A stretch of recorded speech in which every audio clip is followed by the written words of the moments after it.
contém taninos. As referências para a nossa aula são os livros de farmacognosia, do Simões, tanto o livro editado em 2010 quanto de 2017, eles contêm as informações que são necessárias para o nosso aprendizado. Então, os taninos são metabólitos secundários, eles são conceituados como substâncias fenólicas solúveis em água, porque eles são compostos ricos em hidroxilas, né? São compostos fenólicos, e os compostos fenólicos apresentam, então, essa característica. Os taninos também formam complexos insolúveis em água, com alcaloides, gelatinas e outras proteínas. E eles também são responsáveis pela adstringência de frutos e produtos vegetais. Então, nós temos taninos no caqui, na banana, em frutas vermelhas, como morango, amora. Então, os taninos possuem a propriedade de complexação com proteínas devido às suas propriedades farmacológicas. Os taninos, industrialmente, eles são utilizados para a manufatura do couro. Eles têm a propriedade de transformar a pele animal em couro. Então, durante o curtimento, são formadas ligações entre as fibras de colágeno na pele animal, a qual se torna resistente ao calor, à água e abrasivos. E os taninos também, eles combinam-se com macromoléculas e precipitam celulose, pectinas e proteínas. Em relação à classificação e biossíntese dos taninos, nós temos os taninos hidrolisáveis e taninos condensados. Taninos hidrolisáveis é uma classe de compostos que são obtidos pela via do ácido chiquímico, enquanto que os taninos condensados são obtidos por via mista. Aqui, nós sabemos, né, que o precursor, que a molécula precursora da biossíntese de taninos é a glicose. A partir da glicose, pela via do ácido chiquímico, a gente pode obter os taninos hidrolisáveis. E a partir da via do acetil-CoA e do ácido chiquímico, podemos obter os taninos condensados, assim como flavonoides e antraquinonas. Os taninos hidrolisáveis, eles são compostos constituídos de um poliol central, que é uma molécula de glicose, ligadas através de suas hidroxilas a várias unidades de ácido gálico. O ácido gálico é denominado de ácido 3,4,5-trihidroxibenzoico, que se referem aos locais ou às posições dessas hidroxilas aqui, tá? Posições 3, 4 e 5. Então, aqui nós temos o beta 1, 2, 3, 4 e 6 pentagaloil de glicose, que corresponde ao padrão máximo de substituição desse poliol central. Os galotaninos, que também são classificados em taninos hidrolisáveis, eles resultam da união entre unidades de ácido gálico via ligações denominadas beta-depsídicas. A ligação meta-depsídica é essa que eu apresento aqui e que eu chamo de número 4 e que a gente pode observar aqui também. Então, isso aqui é um exemplo de galotanino. Os galotaninos são taninos hidrolisáveis encontrados em frutas como o caqui e a banana. Já os elagitaninos, que é uma subclasse dos taninos hidrolisáveis, eles possuem um ou dois resíduos de hexahidroxidifenoil de glicose, que são essas unidades destacadas aqui nesse retângulo em verde, os quais são obtidos pelo acoplamento oxidativo carbono-carbono entre dois resíduos de ácido gálico espacialmente adjacentes. Então, aqui nós podemos observar a ligação, o acoplamento oxidativo carbono-carbono entre unidades de ácido gálico. Esse elagitanino, quando ele sofre hidrólise ácida, ocorre a liberação de ácido difênico que se rearranja para a formação do ácido elágico. Então, vocês observem aqui que a única diferença entre o ácido elágico para o ácido difênico é esse rearranjo que ocorre aqui, ou seja, a ligação covalente que ocorre entre o ácido carboxílico com a hidroxila da unidade adjacente. E os elagitaninos, eles são encontrados principalmente em frutas vermelhas, como amora, framboesa e morango. Taninos condensados, aqueles que são obtidos por via mista, assim como os flavonoides, eles são polímeros formados pela policondensação de duas ou mais unidades de flavan 3-ol ou flavan 3,4-diol. Eles são denominados de proantocianidinas, porque eles, assim como os flavonoides, os taninos condensados produzem pigmentos avermelhados da classe das antocianidinas, como a cianidina e a delfinidina mostrados aqui. Isso ocorre após a degradação com ácido mineral diluído a quente. Os taninos condensados, eles são encontrados em cascas de árvores e folhas. As unidades flavan 3-ol mostradas aqui, que são produtos finais da rota biosintética dos flavonoides, podem diferir no padrão de hidroxilação dos anéis A e B e na estereoquímica do carbono 3, sendo que os mais comuns são as catequinas, epicatequina, galocatequina e epigalocatequina mostradas aqui. Então, aqui nós temos, quando o R1 é hidroxila e o R2 e o R3 são hidrogênio, nós temos a catequina. Quando o R2, que se encontra atrás do plano, é uma hidroxila, R1 e R3, são hidrogênios, nós temos a epicatequina. E assim sucessivamente, certo? Então, qual seria o papel biológico dos taninos nas espécies vegetais, nas plantas? Então, os taninos, eles são utilizados pelas espécies vegetais para a defesa química das plantas contra o ataque de herbívoros, contra o ataque de vertebrados ou invertebrados e ainda contra o ataque de micro-organismos patogênicos. Esses compostos, esses metabólitos secundários, eles apresentam algumas características como a diminuição da palatabilidade, porque os taninos têm um sabor adstringente. Quem já comeu caqui sem estar muito maduro sabe bem o que é esse sabor adstringente. As dificuldades na digestão devido a essa complexação com proteínas, os taninos, eles complexam com proteínas e são capazes de inibir enzimas digestivas, né? E terceiro, os taninos formam produtos tóxicos formados no trato digestivo a partir da hidrólise deles. Como que eles são obtidos? Então, os taninos podem ser obtidos por secagem, né? Essa secagem deverá ser a temperatura ambiente ou por liofilização, para evitar alterações dos teores de taninos.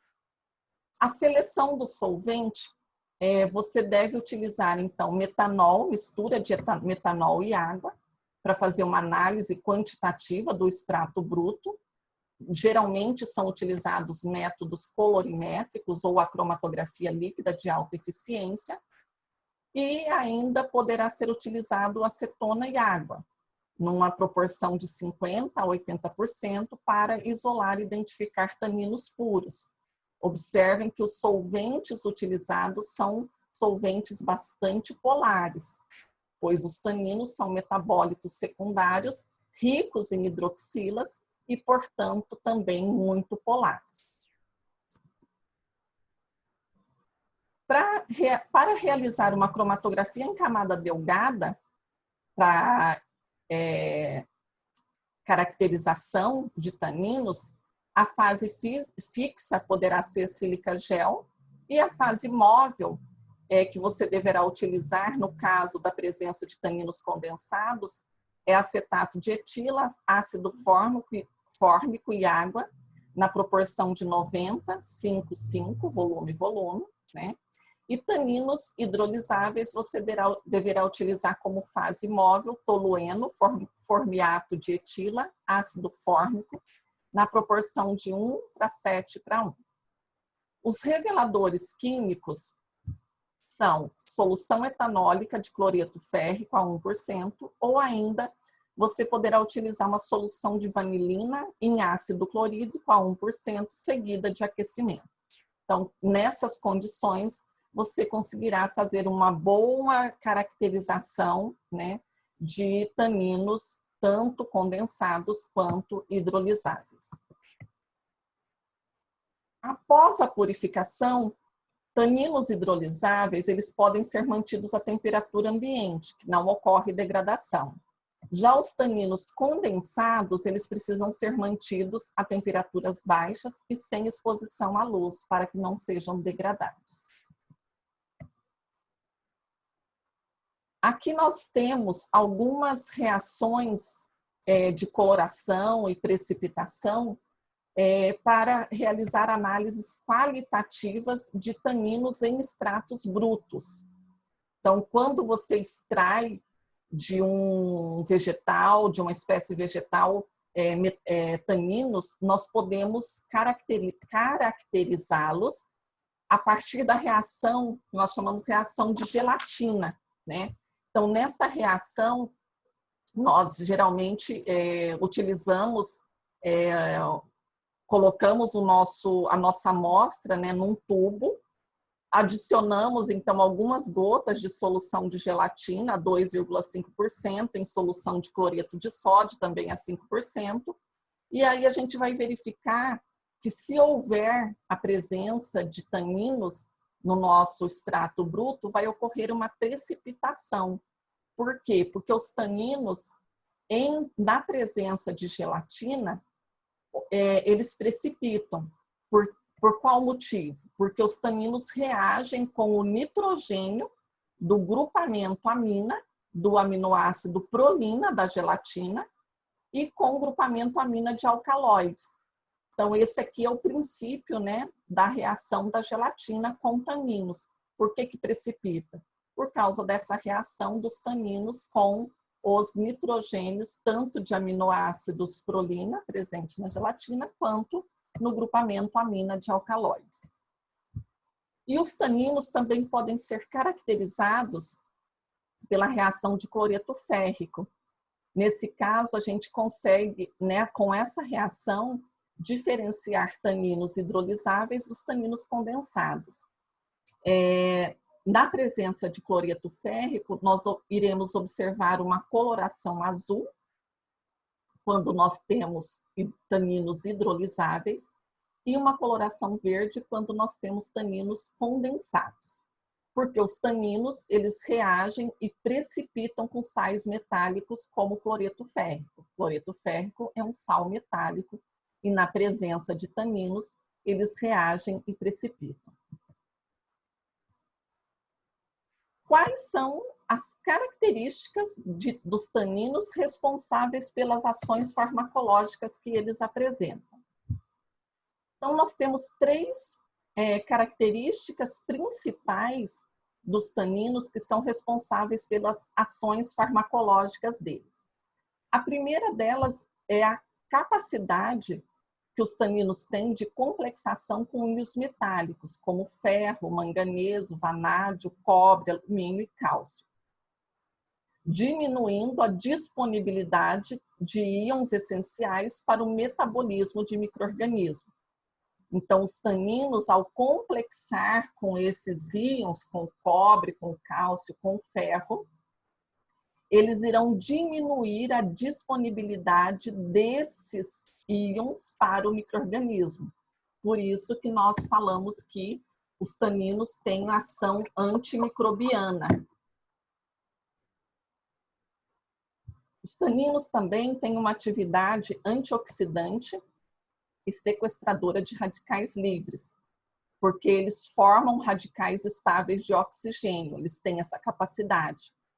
As espécies oxigenadas reativas estão presentes em várias doenças degenerativas, como câncer e esclerose. E, por último, a habilidade de complexar com macromoléculas, como proteínas e polissacarídeos. Então, como que os taninos conseguem complexar com proteínas, né? Com alcaloides, como que ocorre essa complexação? Então, nós temos dois tipos de complexos. Os taninos, eles podem formar complexos reversíveis e irreversíveis. Os complexos reversíveis, eles ocorrem através de ligações de hidrogênio entre as hidroxilas fenólicas dos taninos e carbonilas das ligações peptídicas das proteínas.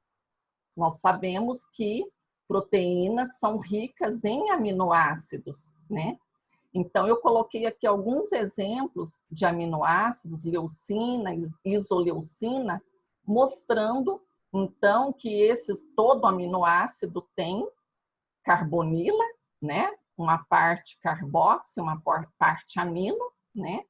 E é essa parte carboxi dos aminoácidos que apresenta a carbonila que consegue, então, interagir com as hidroxilas fenólicas dos taninos através de ligação de hidrogênio, formando um complexo reversível.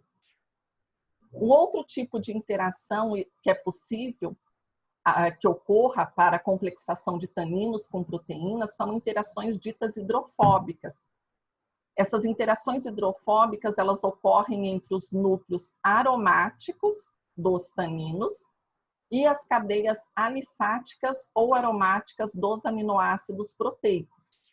Então, aqui nós podemos observar 3 aminoácidos com grupamentos aromáticos na cadeia lateral, que é a fenilalanina, a tirosina e o triptofano.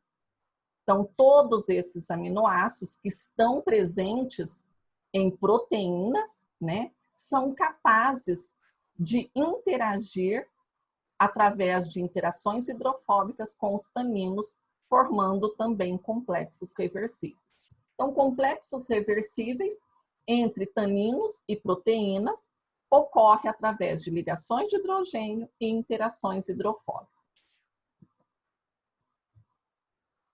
Mas também podem ocorrer interações ou complexos irreversíveis entre taninos e proteínas via ligações covalentes, que ocorrem na planta quando seus tecidos são danificados por autooxidação ou oxidação catalisada por enzimas. Então, nesses casos, né, de dano aos tecidos vegetais, ocorrem a formação de complexos irreversíveis entre os taninos e proteínas. Oxidações in vitro, elas ocorrem quando taninos e proteínas são expostos ao ar ou são mantidos em pH muito alto.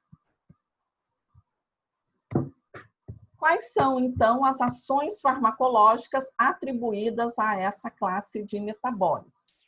Então, a primeira delas é a diarreia, hipertensão, reumatismo, hemorragias, feridas, queimaduras, problemas estomacais. Os taninos, na literatura, nós encontramos que, devido a essa complexação que ocorre entre o tanino e proteína, então esses taninos são capazes de proteger a mucosa do estômago, sendo por isso utilizado para tratar problemas estomacais como azia, gastrite e úlceras.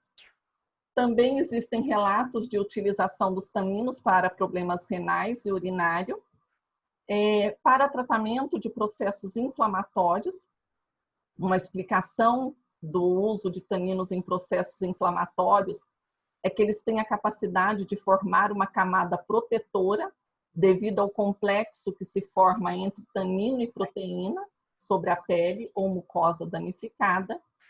E, por último, a ação antibacteriana e antifungicida, né? Então, os taninos, eles têm essas ações, principalmente sobre Streptococcus mutans e Streptococcus sobrinus, porque eles são capazes, através também da complexação de proteínas, de inibir a glicosiltransferase que está presente nesses micro-organismos, e aí levando, então, à morte de fungos e bactérias. As principais espécies que contêm taninos é o Amamelis, principalmente nas cascas e nas folhas, né? Nós temos 6 a 9% do tanino, que é denominado amamelitano, 3 a 8%, ácido gálico e amameloses livres. A Amamelis, ela é conhecida devido à ação hemostática, que ela é uma ativadora de plaquetas, anti-hemorrágica, ação adstringente, redução de secreções e prevenção de infecções, ação vasoconstritora, e tem sido utilizado em cosméticos nas formulações de loções capilares e shampoos, como tônico, fortalecimento da raiz capilar. Uma outra espécie rica em taninos é o barbatimão. O barbatimão, principalmente as suas cascas, possuem em torno de 20% de taninos e tem ação terapêutica conhecida como antisséptico local, anti-inflamatório, antidiarreico, diurético, antihipertensivo, coagulante sanguíneo e no tratamento de leucorréia. A goiaba também possui taninos, né? Além de outros metabólitos secundários, como flavonoides, saponinas e sais minerais, presente nas frutas, nas folhas, nas cascas, na raiz e mesmo no botão floral. A goiaba, ela possui ação como adstringente, antidiarreica, antidesentérica, estomáquico, anti-inflamatório, febrífuga, né, antitérmica e anti-eumítica. O jambolão, as folhas, frutos, flores e casca dele possuem também taninos, além de flavonoides, óleos essenciais e saponinas, e ele é conhecido pela sua ação para o tratamento contra diabetes, né, ação diurética, anti-inflamatória, antioxidante e antimicrobiana.